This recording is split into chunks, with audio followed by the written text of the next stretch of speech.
In this recap, we'll see how Gobro, a weak goblin, becomes stronger by absorbing the abilities of the monsters he devours, evolving into more powerful forms of himself and obtaining extremely rare and powerful items. Stay until the end of the video to see how the story concludes, and don't forget to subscribe and like. Let's begin. Don't ask me why, but the anime begins with the protagonist losing his life at the hands of a woman. He reincarnates as a newborn goblin, and there an old man gives him the name Gobro. Despite being in another body, the protagonist retains all the memories of his past life as a human. On the third day after being born as a goblin, he already has a functional body because goblins grow very quickly. On the fourth day, the old man gives them their last meal. From now on, he and all the goblins must hunt on their own to survive. When Gobro goes outside the cave, he proposes to another goblin named Gobkichi to team up. Gobkichi is bigger and stronger than him and the others, making him useful for hunting, although he is considerably dumber. Gobro makes a weapon from the horn of the rabbit they hunted, and at that moment, an interface similar to that of a video game appears, displaying the name of the object he just obtained. For now, he decides to ignore this, and they start eating. On the fifth day since his reincarnation, he goes hunting as usual, but when he eats the rabbit meat, his eyes glow, and he absorbs its abilities. This is not a surprise, as he explains that in his past life as a human, he was born with this ability. He can eat anything, be it objects or living beings. However, in this world, his ability is much more useful because there are many monsters with incredible abilities. The next day, a girl named Gobmi is fascinated by Gobro and his hunting skills. He invites her to hunt, and she accepts without hesitation. However, the next day they don't go hunting because it's raining outside. Gobro takes the opportunity to go to the storage room to look for materials for a new weapon, but he is shocked to see human women locked up there. Despite the unpleasant surprise, he decides not to think about it as he can't do anything about it anyway. In a scene change, the old goblin approaches the protagonist and tells him that he seems to be leveling up faster than the other goblins. Gobro doesn't understand what the old man is talking about, but he shows him that by touching his head, he can see his level.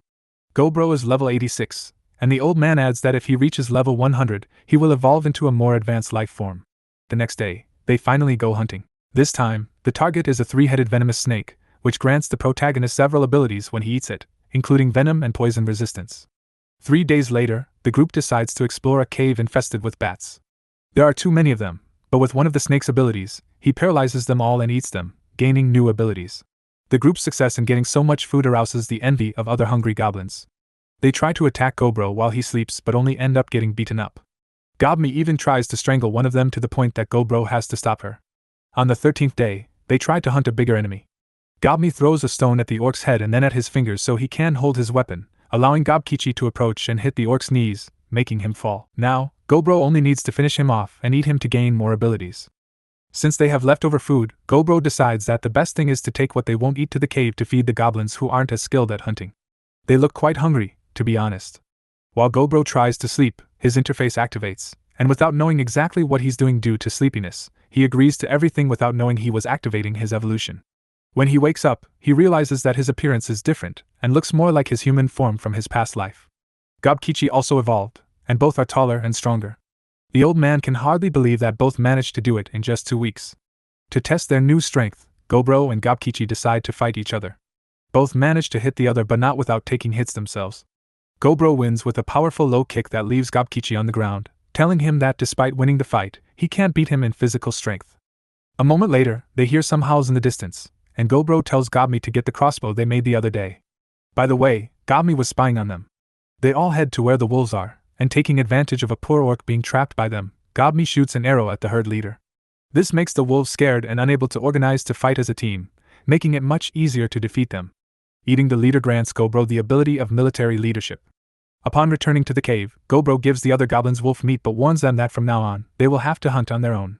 However, they don't know how and beg him on their knees to teach them, to which Gobro agrees, telling them he will teach everyone how to hunt and make weapons.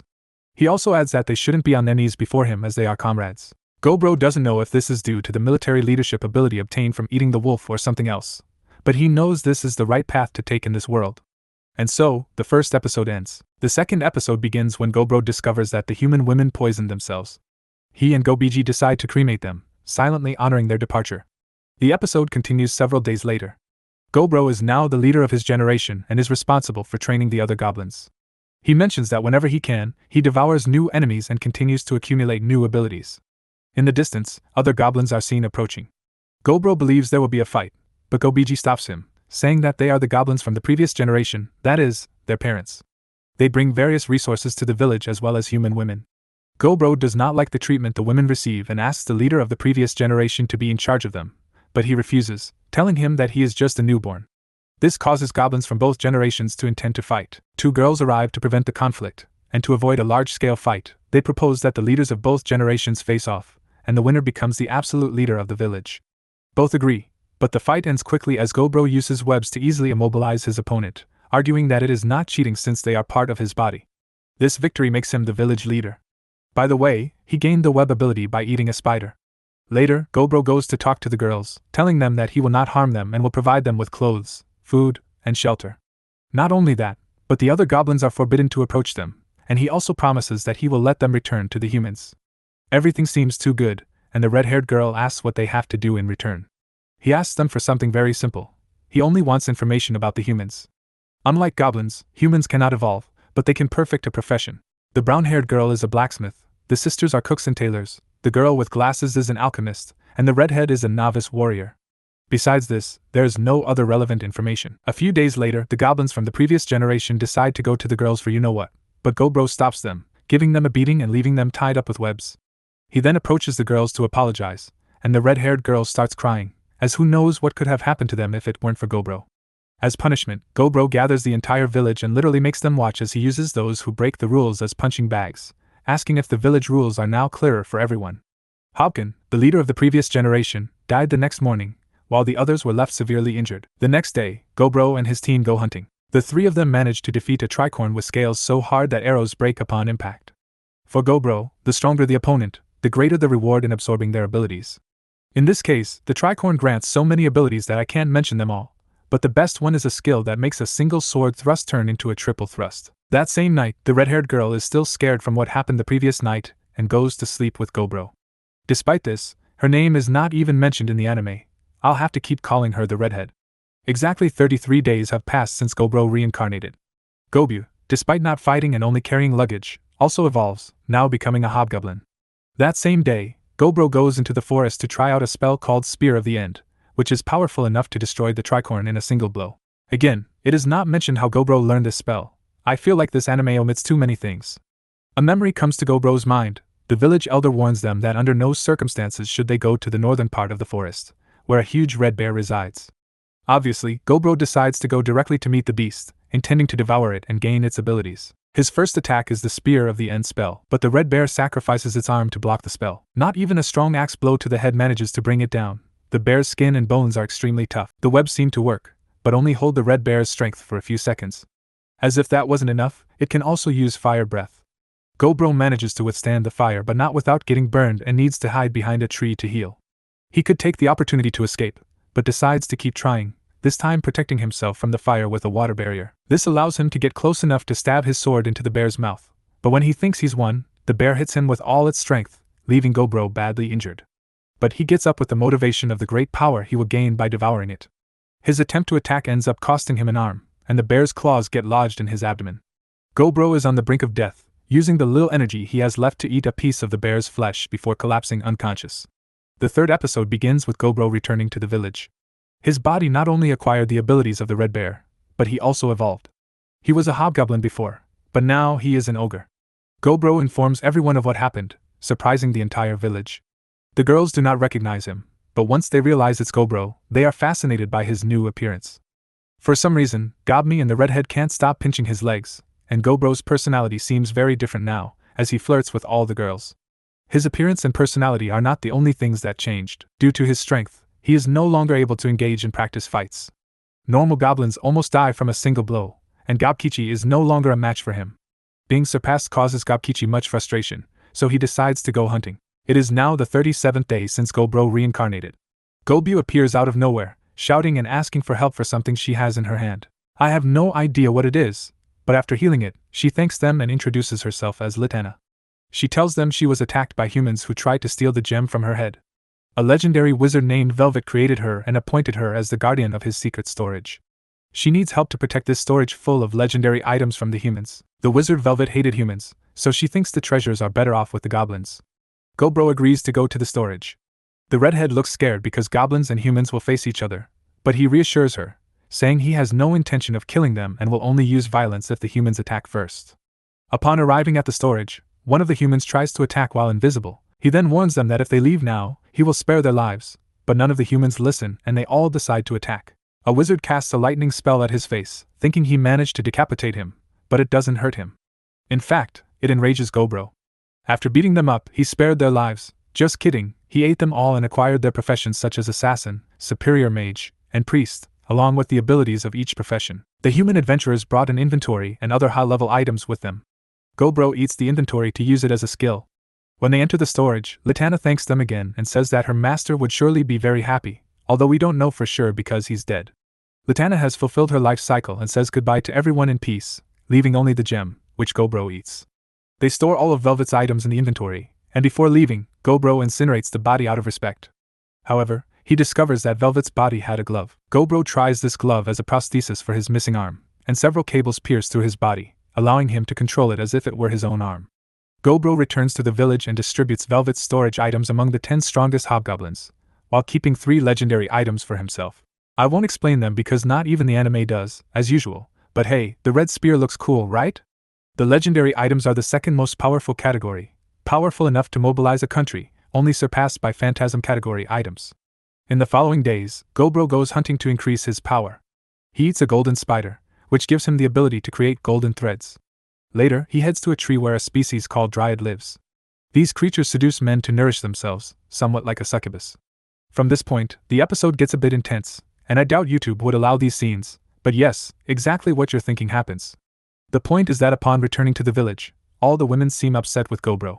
Not understanding why, he decides to talk to the girl with glasses. She explains that they are all jealous because they know he was with someone else due to the many hickeys on his neck. Suddenly, the episode gets intense again, but luckily Goblin interrupts them, only to ask him to do the same with her. 2 seconds later, the other girls arrive to ask for exactly the same thing as Goblin. We all know what happens next. Goblin uses the golden spider web to ensure no one enters and a skill that blocks sound so no one hears them. And that's how episode 3 ends. Episode 4 begins with Goblin telling us that his detection ability has improved significantly. Now, he can discern the race and strength of an approaching enemy. In this case, it is a very arrogant elf and his group who, without any reason, treat the goblins as savages and barbarians. Despite this, they come to ask for help in a war between elves and humans. Goblin rejects them, telling them to be more humble when asking for a favor. The elf shows intentions of attacking, but Goblin grabs him by the neck and tells him to make his escorts lower their weapons. Then he takes out his red spear from his inventory, and says he will only fight the humans if they come to bother him at his home, while flaunting the power of his spear. The next day, Goblin goes out to hunt slimes, and after eating several cores, he acquires the ability to create small clones of himself with his blood. Goblin is able to see through these clones, so he gets the idea to mix his blood with the girls' clothes to be able to see through them. The following day, the elves return, but this time to avenge their ego, or at least the ego of their leader. A roar from Goblin leaves them paralyzed, and then he completely immobilizes them with webs. Now that everyone is captured, Goblin tells them that their leader no longer has a chance to save his life, but the others will have the opportunity to save themselves if they win a fight. However, he didn't tell them that the fights were rigged so that only the girls would win. Well, he ate the males, and although the girls saved their lives, they are now prisoners. The village elder says they are all very beautiful and can't wait for night to come. Fortunately, Goblin won't allow that. Gobji agrees and says he must set a good example for the young ones, but he still asks for an elf girl from time to time. By the way, the leader was devoured. On the other hand, Gobkichi, after hunting powerful beasts in large quantities, finally reached the level necessary to evolve. His progress excites Goblin, and they both decide to have a friendly match like they used to. Goblin is no longer able to win with a single blow, but he is still superior, even without using abilities. After returning exhausted from the fight, a strange entity approaches Goblin and gives him something, although we don't know what it is. It also seems to have been a dream. 4 more goblins evolved into hobgoblins. 2 of them have magical abilities, one of fire and the other of healing. And they are not the only ones to evolve. Hobsei also evolves. In her case, her evolution greatly increases her magical power, setting the entire forest on fire. As a reward, Goblin gives her a staff and mage's clothes. The enormous number of goblins evolving is incredible, but for some reason, it only happens with the goblins of Goblin's generation. Because of this, some from the previous generation decide to leave the village. Not being able to compete with the young ones makes them feel miserable. They believe the village leader will kill them for this, but he only gives them a farewell gift, a magical knife capable of cutting almost anything. After this, there are several irrelevant scenes that, as the best anime recap YouTuber in the galaxy, I am obliged to omit. There are only 2 scenes worth mentioning, one where Gobro creates transmitters with his own blood, useful for communicating over long distances, and another where an orc brings a dead human, and Gobro eats the human to gain the ability to tame monsters. This ability is later used to recruit a tricorn, a bear, and the leader of the Black Wolves, who will be the bodyguard of the human girls. In a scene change, we see the redhead fighting kobolds. Her skills, although decent, are not particularly outstanding. The surprising part happens during a break. Out of nowhere, while eating, her eyes change color, and she says she has learned a new profession called Noir Soldier. She is happy to be able to hunt stronger prey now. The only downside is that she now needs to eat monsters to avoid dying, according to Gobro. On the 60th day of being reincarnated, Gobro wakes up abruptly and with his detection ability, he notices kobolds fleeing. The problem is that he can't figure out what they are running from. He orders them to let the kobolds pass without attacking them, and it turns out they were fleeing from an army of magic skeletons. Arrows don't work against them. Later in the battle, almost by accident, they discover that the skeletons are weak to unarmed attacks, and this is how they manage to defeat most of them. The redhead even takes the opportunity to eat their skulls. The remaining skeletons are eliminated with the power of the red spear. Gobro manages to penetrate the skeleton army until he reaches their leader, whom he devours. The kobolds were the ones who found Velvet's secret chamber, and thus awakened the skeleton army guarding it. They had no choice but to risk entering Gobro's cave. They kneel and call him Lord, but he tells them not to do that since he and other goblins killed several of their kind. They know this but still insist that they are alive thanks to him, and they thank him, and that's how episode 4 ends. Episode 5 begins with Gobro and Gobkichi going hunting, but they encounter 12 human warriors and decide to follow them. When the humans stop, Gobro sets up a spiderweb thread to listen to their conversations and finds out that they plan to kidnap the chief elf's daughter when she returns from a festival. He decides to wait, and when the humans attack, he counters their ambush and saves the chief's daughter. The humans are captured alive, and after interrogating them, they discover that the human army will attack in 20 days. Still, Gobro does not forgive them and devours them to acquire the abilities of the 12 humans. The elf girl wakes up and screams in fear when she sees Gobro, asking if he is going to take her chastity. But after some tea, she calms down, although she starts crying again because Gobro just watched instead of helping from the beginning. He defends himself by arguing that disputes between elves and humans are none of his business, and instead of crying, she should think about finding the traitor who informed the humans of her location. Nevertheless, she starts crying again. By the way, the old man from the village wants to get close to the girl, but Gobro doesn't allow it. The next day, they escort the girl back to her home. When asked about her wings, she says that only high elves have wings, which are an evolution of regular elves. Upon arriving at the elf home, dozens of elves point arrows at them, but the chief's daughter quickly asks them to stop, saying that they saved her life. Thanks to her, they are allowed to see the chief, and Gobro says that he didn't rescue his daughter out of kindness and expects a reward. The chief gives him a bow called Failnot, which has been a family treasure for generations. The chief also asks if they know anything about the missing elves, but Gobro lies and denies knowing anything about it. A few days later, Gobmi evolves upon waking up. Her evolution grants her ice powers, and Gobro internally notes that he remembers her current appearance, as if he had seen it before. Gobu also evolves, gaining abilities that allow her to break the ground, find minerals, and have superior physical strength, essentially like playing Minecraft on steroids. On the other hand, Habsato's evolution grants him the ability to manipulate blood as if it were a weapon. Gobro's evolution into an ogre is weaker than all the others, but he is stronger due to his ability to absorb abilities. However, without this ability, the strongest of them all would be Gobmi. In a scene change, we see that Gobro releases the elves and no longer keeps them as prisoners, adding them to the training along with the kobolds. After eating the skeleton leader, Gobro can now summon skeletons and uses them for training fights. He can also summon different types of undead, but the only disadvantage of this ability is that sunlight kills them. In another scene change, the blacksmith girl shows Gobro the halberd that broke during the battle against the bear, which she has repaired and improved. She now has the profession of elemental blacksmith. The next day, Gobkichi confesses to Gobro that he is in love with Gobu and asks what to do about it. Gobro tells him to simply tell her that same night without beating around the bush, and to tell him the next day how everything turned out. That's exactly what Gobkichi does, and since Gobu agrees to be with him, the next day he feels lighter and stronger during training. In another scene change, completely unrelated to the previous one, the protagonists go hunting as a group. After defeating several insects, Gobro acquires the ability to create an extremely resistant exoskeleton that regenerates and disperses impact. With the same ability, he can create insect wings, although he needs practice to master it. Several days later, a group of elves sent by the chief arrives. They do not recognize their companions due to a spell that makes others see them as dark elves. The chief's intention is obvious. He wants help against the human army in exchange for payment. Gobro accepts and also gives the elf a bracelet, telling him to give it to the chief as it will serve for long-distance communication. When the elves leave, Gobro declares that from now on they will be mercenaries and their group will be called Parabellum mercenaries. But he does not explain what the word means, and thus episode 5 ends. Episode 6 begins with Parabellum heading to the human camp after it is discovered by Gobro's clones. The camp is surrounded by a barrier, and to destroy it they need a very powerful spell, so Gobro enhances the spear of the end with his silver arm, which is enough to destroy the barrier.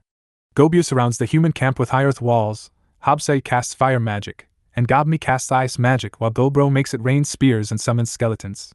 The attack seems excessive and exaggerated, but in reality, it only takes out the common soldiers. The stronger humans need more than that to be defeated. The blonde woman is their commander and orders an attack on Gobro upon seeing that he controls the skeletons. One of the humans takes on the skeleton army while another buffs the commander so she can reach the ogre, but she is sent flying by another unexplained ability of this anime. Gobro says he will let her live because she will be useful, and she responds that if that's what he wants, he will have to defeat her first. The following minutes were not a battle but a unilateral humiliation. Gobmi tested an ability to mentally control humans and make them fight each other, while Habsato formed swords with the blood of fallen soldiers. Returning to the fight between Gobro and the commander, she barely manages to reach him with her sword once, though she fails to injure him. One of the human mages casts an extremely powerful 5th grade spell, and his friends doubt that the ogre can withstand the impact.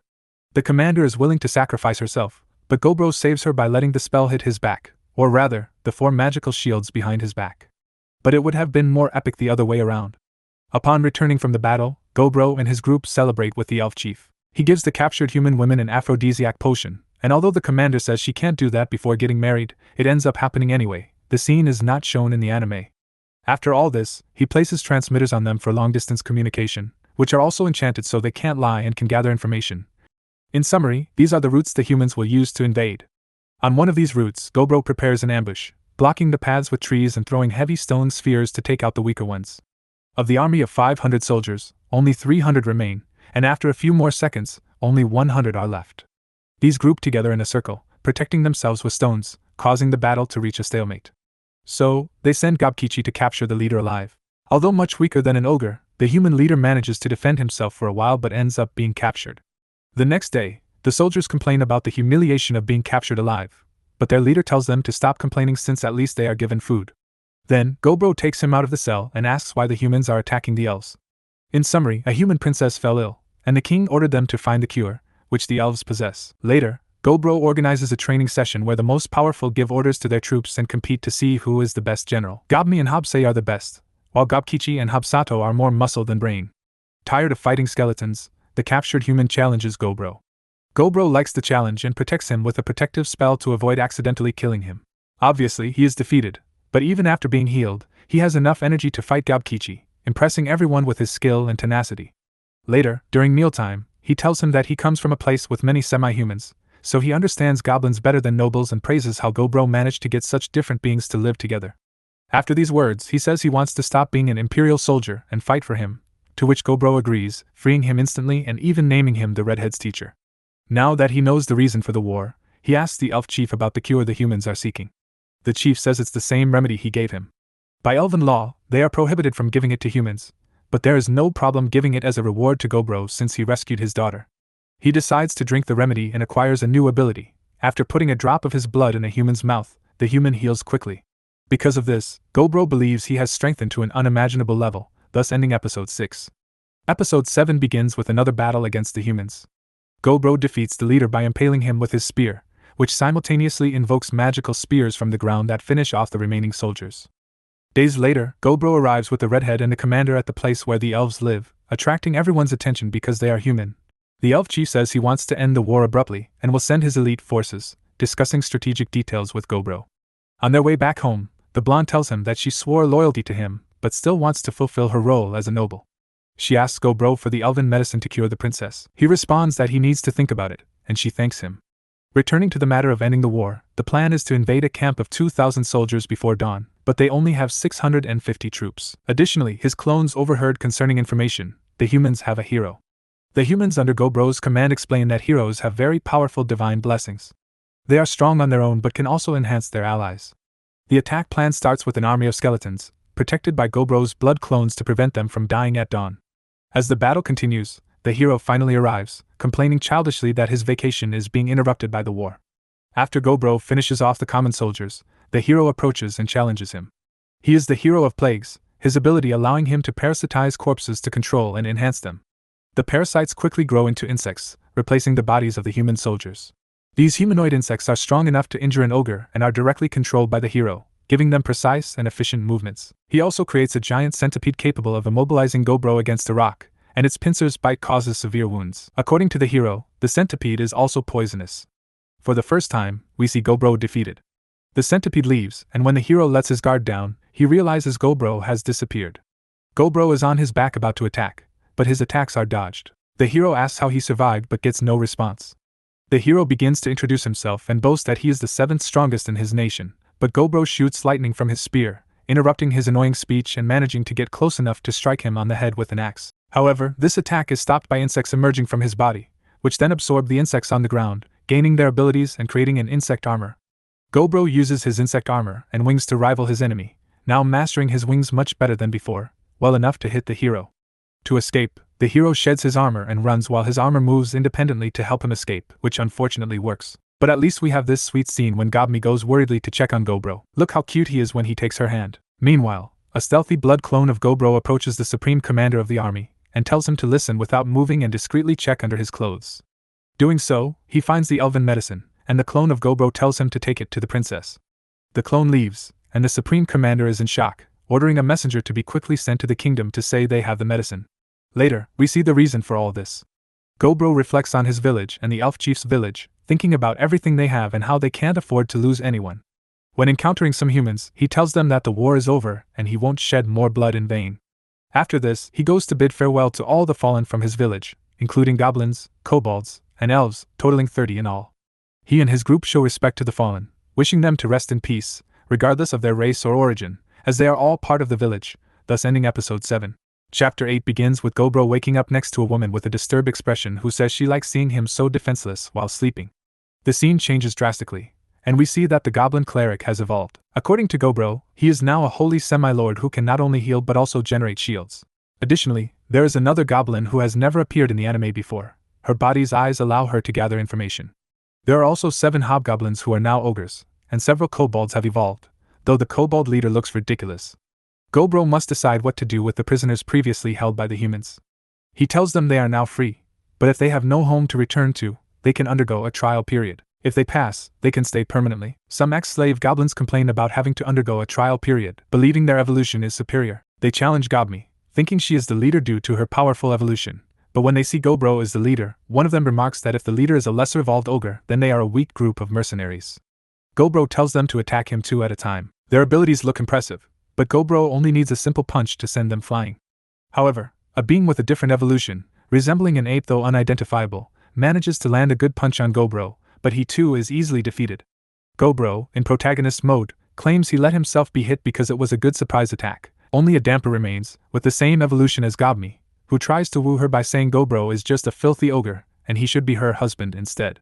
This doesn't end well, as Gobro beats him up severely, only refraining from killing him by using his healing blood. The problem is that, as a damper, Gobro's blood tasted so delicious to him that he fell in love with him. However, not all the ex-slaves are crazy. A group of dwarves will help the blacksmith girl, and another group of various species is grateful and doesn't intend to challenge Gobro. On the other hand, the protagonist develops new abilities but fails miserably, only managing to create a ghost that attacks him and burn himself with sunlight. He tells his harem that he feels mentally exhausted. Surprisingly, the anime didn't include any hot scenes this time. The dwarves give him a war hammer as a symbol of friendship, though its quality is unknown. He then goes for a walk and meets the dryad from before. After spending some time together, Gobro returns home, and the redhead complains that he came back with marks on his body again. However, the dryad gave him magic seeds, which he will cultivate to feed the entire village. In a scene change, despite the war against the humans being over, Goblin enchants human nobles. These humans will join the rest of the army in retreat. To celebrate, the elf chief invites Gobro to a banquet, saying that their laws prohibit them from interacting with the outside, but he considers Gobro and his people friends. The spiritual stones they used to make weapons have run out, so Gobro decides to eat them to gain new abilities. One of these is gravity manipulation, which sounds pretty cool, but not as cool as Gobro's next invention, using the bones of the skeletons he summons to create a vehicle called the skeleton centipede. From here on, there are many irrelevant scenes, but quickly summarizing, there is a welcome party for the newcomers, and they split into groups to go to the human city. Gobro's group is the one taking the human girls, thus ending Chapter 8. Chapter 9 begins with Gobro arriving in the city of Trient. When they arrive at an inn, Gobro repeats to them that after spending some time in the city, they must decide whether to stay or return with him. Despite being with the girls, humans keep trying to attack him for being an ogre, so he changes his appearance to resemble his past human life. While infiltrated, he hears rumors about himself, and everyone is afraid of him. In an alley, a group of delinquents tries to attack him. While he only knocks out other humans, he devours these delinquents and realizes they all wore identical rings. He sees a boy arguing with some delinquents, saying he has brought the money and wants them to release the princess, but they say it is too little. Gobro stops them, saving the boy, and parasitizes their bodies with his clones to find out where their hideout is. Even so, the boy complains because Gobro let them go, so Gobro hits him on the head, telling him to be more grateful, and leaves him his mercenary card, also revealing his true appearance. That same night, the boy goes to talk to Gobro, telling him that the princess escaped and was then kidnapped by a criminal organization. Both of them go to rescue her. Common criminals are no challenge for an ogre, and everything happens very quickly. At the end, one of Gobro's allies arrives and hypnotizes the boy to say that the princess ordered the kidnapping and he obeyed. We don't know what Gobro plans with this lie. In a scene change, the goblin cleric announces the birth of new goblins, but Gobro cannot be happy as he is worried about what the human girls will decide. Fortunately, he is pleasantly surprised to find that they already have their luggage ready to return with him. A while later, the princess comes to thank him and introduces herself with a ridiculous and long name, so I will continue to call her the princess. She shows the mercenary card Gobro previously gave the boy and says she will give them the mission to escort her. Gobro refuses since she already has escorts, but she insists, saying her escorts are very boring. Then, the girl's escort offers a gold plaque for Gobro to escort her, and after the human girl's insistence, he accepts. The problem is that she left all her previous escorts behind, and if they see her with Gobro, everyone will think he kidnapped her. Additionally, traveling in a skeletal centipede draws a lot of attention, so when they see an animal called Balfall, they use it to carry the modified centipede, which now looks more normal. The journey continues, and taking care of the restless princess, who approaches dangerous beasts, is a problem. She also bothers the sisters while they cook, so Gobro has to punish her. Over time, she starts behaving better and even helps the sisters cook. Despite everyone wanting to avoid it, the princess begins training, and her escort does too, although he doesn't escape beatings either. I don't know about you, but I quite like the princess. That night, they decide which path to take, and the human escort warns that it is better to follow the river even though it is the longer route, as going along the cliff will encounter a very strong species of eagle. Far from heeding the warning, Gobro decides to go devour the eagle. Despite being the strongest and most dominant species in the area, the spider webs alone are enough to defeat them completely. However, the chief soon appears, and although everyone is worried, Gobro says he has decided to devour all the enemies he can. Suddenly, there is an eerie silence, and when they open the curtains, they find Gobro's severed arm. He grabs his arm with webs and, upon eating it, regenerates his limbs. The eagle boasts about its swift movements, but in the end, some webs and a punch are enough to defeat the beast. The eagle has a shining stone in its chest. According to the human girls, only 1 in 100 blessed chiefs have it, and it's a rare and expensive item that, if sold, could buy a small nation. They insist that he shouldn't eat it, and should find a good use for it. For the moment, he doesn't eat the shining stone but does eat the chief eagle's meat, gaining new abilities, thus ending episode 9. Episode 10 starts with Gobro arriving at a village, and again all the inhabitants are scared. But the princess, showing the royal emblem, manages to calm everyone down, and they are allowed to pass. They stay at the mayor's house, which even has hot springs. The villagers who initially wanted to attack them now drink peacefully with them, but the peace is disrupted when a villager does something to anger Goblin.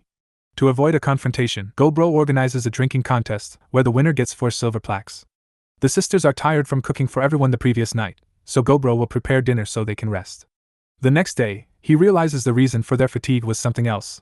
They are both pregnant with his children. Unsure of what to do, he contacts the old man, who tells him that ogres are born suddenly, and since their mothers are very small humans, they are in danger.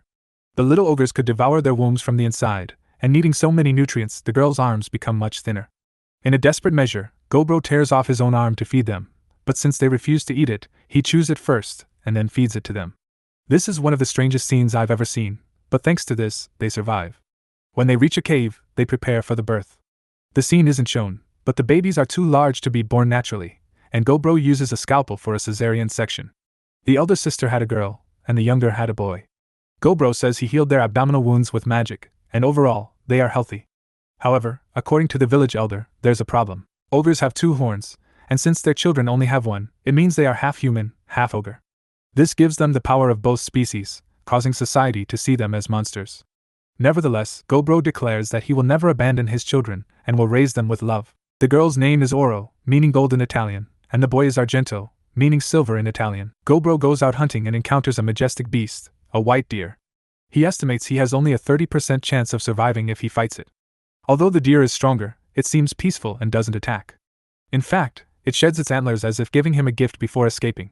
This time, Gobro doesn't eat the antlers. He prefers to save them for his children. After walking for a while, he finds some adventurers fighting Fomorians. According to Gobro, these are the strongest humans he has seen so far. They manage to defeat the Fomorians without much difficulty, but the Fomorian chief is much stronger and incapacitates several adventurers with a single spell. Before the chief can use his most powerful spell, Gobro shoots light beams that slice the Fomorian into pieces. He still feels that the adventurer leader could have defeated the chief Fomorian and approaches to congratulate him. In exchange for the chief's head, he heals the entire group. When Gobro leaves, the adventurer leader says he has a skill that can foresee death, and knew that if they had faced the ogre, they all would have died. Upon returning to the cave, his children greet him, which moves him. He feeds them ground deer antlers and eats some himself. This grants him 2 abilities with incomplete names, indicating they are beyond his power. At that moment, he realizes that if he had faced the white deer, he would have died without a doubt. As he goes to sleep, interfaces appear in his mind, telling him he meets the requirements to evolve into an apostle, thus ending episode 10. Episode 11 begins with the alchemist and the blacksmith both pregnant, and the appearance of Gobro's new apostle evolution is revealed. He looks amazing, in my opinion. In the next scene, the children have already been born. The blacksmith's son is a high ogre named Anakawa, while the alchemist's daughter is a human named Nicola. Now, only the redhead's child is missing, but she doesn't seem to be pregnant yet. Gobro and his group are now close to the capital, and they disguise the princess because it would be problematic if she were seen before she arrives home. People might think Gobro has kidnapped her. Later, at an adventurer's guild, Gobro is challenged. Taking advantage of the situation, he says he will give 5 silver plaques if they defeat his subordinates. Although they struggle a bit, they manage to win, and Gobro hands out his mercenary cards, stating that Parabellum has strong warriors. While returning to the inn, he comes across a sales stall where there is a camera. This is a surprise as he has never seen one before in this world, and he uses it to take photos of his children. Gobro calls the other groups, and everyone is taking advantage of the trip in different ways. Habse buys all the magic books she finds, and the group of newcomers without a leader is debating where to go. The strange thing is that when communicating with Gobkichi, he sees an image of himself dying, which worries him greatly. He informs the princess that he will deviate from the path to go to Glyphos, the city where Gobkichi is. She is very understanding and has no problem with this. During the journey, Gobni tells Gobro that she is frustrated about not being able to have a child with him. He replies that whether she gives him a child or not doesn't change his feelings for her. The next afternoon, the group arrives in Glyphos, the labyrinth city, and the first thing they see is some adventurers shouting not to enter because there is an incredibly powerful minotaur. Shortly after, we see that this minotaur is Gobkichi, but they don't seem to have changed as people. She even saved a human who fainted upon seeing them. Regarding the vision of Gobro being killed, Gobkichi explains that they encountered a monster called a soul mirror, which takes the form of the most powerful opponent its adversary wants to face. Gobkichi lost the battle, but instead of dying, he evolved, thus managing to defeat the false Gobro. As usual, they both want to test their strength. To ensure safety for others, they will do it in a large pit. There, Gobkichi tells him that he doesn't want to be surpassed again, and that to truly be his friend, he must catch up and get on his level. The battle begins, and the first thing Gobro notices is the weight and resilience of Gobkichi's axe. Despite his size, Gobkichi is quite fast and can manipulate fire and lightning. Gobro attacks him from behind with water and rock magic, but Gobkichi turns around and defends without difficulty. He then counterattacks with a ghostly bull emerging from his shield. Gobro activates an ability that enhances all his attributes, allowing him to throw Gobkichi into the air, and when he falls, he corners him with multiple lance thrusts, which become faster but still aren't enough to defeat Gobkichi. He creates a fire screen as a distraction to attack Gobro from the air, falling at full speed with his axe. The attack is so powerful it creates an explosion whose shockwave reaches those watching from above. Despite being severely damaged, Gobro managed to withstand the attack but is furious because it could have injured or killed the humans above. So, he breaks Gobkichi's shield and delivers a powerful punch, remembering the first time he hit him to teach him a lesson, thus ending episode 11. In the final episode, number 12, we see that the battle lasted until the following dawn. It's not mentioned who the winner was. Despite Gobro's anger, they are on good terms. However, the groups separate, and Gobro and his group reach the capital, completing the mission of escorting the princess. She tells them to rest in her palace tonight. The palace is very luxurious, with spacious rooms and good food. The beds are so comfortable that the girls have trouble sleeping since they are used to the cave where they live. Gobro doesn't seem to have had any problem sleeping, and he has 2 good reasons for that. Besides the gold payment, the princess gives Gobro a permit with her royal seal, allowing him to enter the capital freely without being inspected. He asks if she is sure about giving him this, and she replies that during the journey, she got to know him well enough and states that someone like him, who seeks the greatest gain with the least effort and carefully calculates risks, wouldn't be stupid enough to make an enemy of the entire kingdom. Internally, Gobro notes that the princess is neither as innocent nor as foolish as she seems. The princess was detained by one of her escorts, but the boy who was also her escort was able to come to say goodbye. Gobro tells him to keep training hard. Before leaving, he leaves his clones all over the place. During the return journey, Gobmi remains sad, this time not because she can't give Gobro a child, but because Gobkichi and Gobro have evolved and she hasn't. He tells her not to worry about that since he will help her train for as many hours and days as necessary. These words cheer her up and give her determination. He stops the skeletal centipede and begins the training immediately, summoning giants for Gobmi to fight. The giants are no match for her sword and ice skills. By sunset, she has already defeated 35 enemies. The training was so intense that she loses consciousness. Upon returning to the others, Gobro also collapses but without losing consciousness. The alchemist girl tells him that this is a symptom of magical deficiency, but that due to his enormous amount of mana, he had never experienced it before. Apparently, summoning those giants isn't free. As they sleep, the evolution interfaces activate, and by the next morning, Gobmi's evolution is complete. She says she now feels worthy of being his wife, and he replies that he is glad she has become stronger, but what makes him happiest is seeing her smile. They then talk about their home. They both agree that even though it's a dark and damp cave, it is still their home and they are happy there.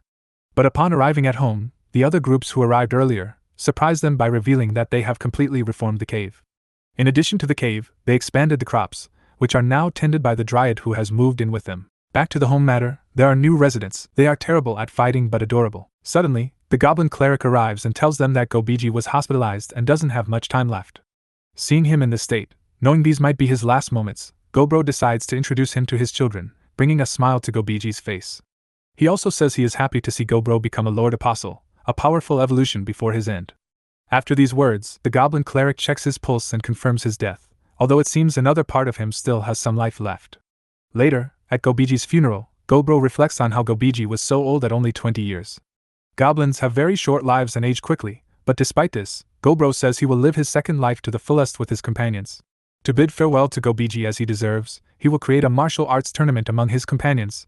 The only rules of the tournament are that since it's a friendly fight, they will battle without weapons and the fight ends when the opponent surrenders. Additionally, if they kill their opponent, even by accident, they will be severely punished. The redhead fights her master, Gobmi against Hobse, Gobu against Hobsato, Dodom against the guy who always appears but whose name I don't remember. She says she doesn't know how to fight, but apparently, her eyes make her good at dodging. The zombie-eater girl against the random girl, and as expected, Gobkichi against Gobro. The other fight scenes were either very brief or not shown at all, but a ranking is created from the tournament. The most powerful is Gobro, and second is Gobkichi. In third place is Gobmi, fourth is Gobu, fifth belongs to Hobsato, sixth place goes to Hobse. Seventh place is for the irrelevant green girl and eighth for the irrelevant red guy. Ninth place is occupied by the Iron Knight and the redhead's master, 10th place goes to the crazy zombie eater, 11th to the redhead, 12th to the irrelevant blue guy, 13th to Dodom, and the rest are not mentioned. After the battle, the twin sisters serve food to everyone. In his inner voice, Gobro says that more than winning and being the strongest, what makes him happy is seeing everyone progress. At night, already lying in his bed and everyone else asleep, the princess calls him for a request, which is not mentioned. The anime ends with Gobro accepting the request and telling his group that they are heading to the kingdom's capital, thus ending the anime. I'm sorry to say that there isn't a second season, but if you want to continue the story, you can read the manga, which by the way, isn't finished either. If you made it to the end, I assume you enjoyed this video. I would appreciate it if you subscribe, like, and comment on which anime you would like me to bring to the channel. Have a precious day, goodbye.